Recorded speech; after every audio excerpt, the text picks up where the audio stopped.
to be looking at paints and where you source pigments from and how to make a watercolour. So there are lots of different sources to get your paints from, but they come in 4 different categories. You have your earth colours, siennas, umbers, ochres. You have mineral sources, so that's rocks.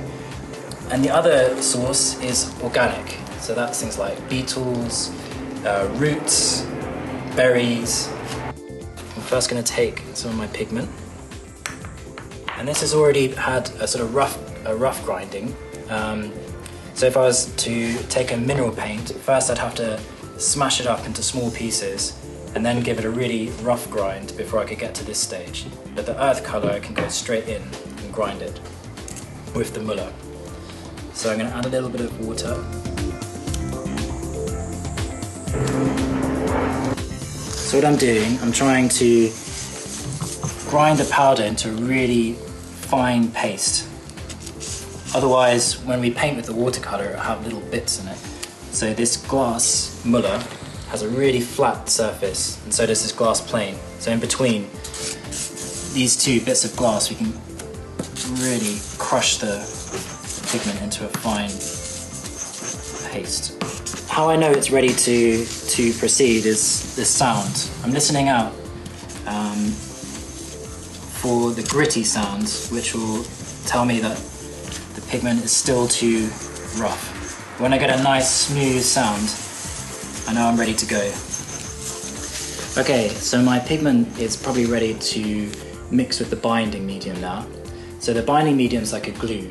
All these pigments come in a powdered form when they're prepared, and then I need to stick those pigments to a paper or to canvas or something like that. So I need a binding medium. And that's what makes the different paints. So if you're making an oil paint, you'd be using linseed oil. If you're using watercolour, you use gum arabic. So I'm now going to use I'm going to prepare my gum arabic. Gum arabic is from the acacia tree, and it comes like this. And I'm going to mash it up into small pieces and add some water and use this as my glue for the pigment to make the watercolour.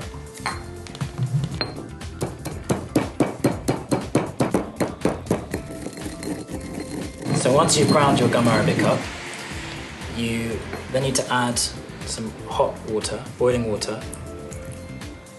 It'll be 1 part gum arabic to 2 parts water. Grind it up again. Okay, we're then going to add a touch of honey to our gum arabic. So I'm going to add about half honey to the full part of gum arabic. Grind that together. I'm then going to add a drop of oxgall. This is going to help the paint to flow really nicely and fluidly.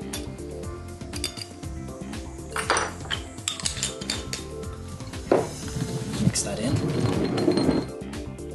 So now I'm going to strain that mixture through some muslin. So pour it into here.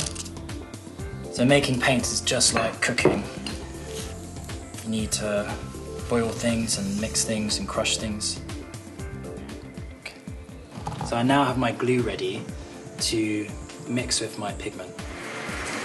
And you can already see that it's starting to have a more of a glossy shine to the mixture now that it's got the glue in it, the binder. So now my paint is ready to go.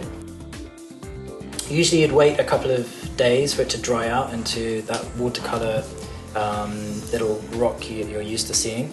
But I can test it out just to see if it's got the right amount of glue in and it's not rubbing off the page. Let's get an old geometry drawing.